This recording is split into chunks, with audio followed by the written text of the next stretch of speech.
লুৎফা হানুম চেলিমা বেগমৰ কবিতা আকৌ ধূলিকণা।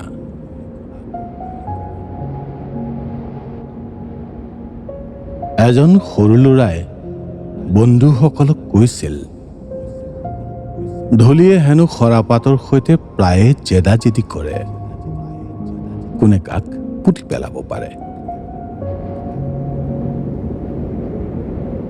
সিহঁতৰ কাষেৰে পাৰ হৈ যোৱা সদা ব্যস্ত বতাহে কথাটো শুনি মুখ টিপি টিপি হাঁহিছিল। ভাবিছিল, বতাহ নহলে যে ধূলি তেনেই অকামিলা বনোৱা।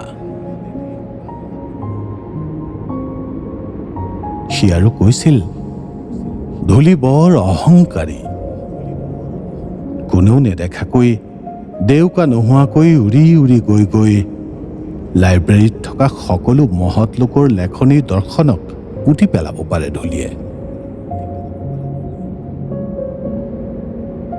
উৰিব পাৰিলেও ওখ হ'ব নোৱাৰি।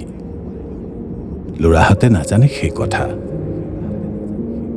ধূলিকণাই কিন্তু জানে, বৰষুণৰ এটা মাত্ৰ বীজৰ পৰাই গজি উঠিব পাৰে এইখন পৃথিৱীৰ সমান আন এখন ধূলিহীন পৃথিৱী।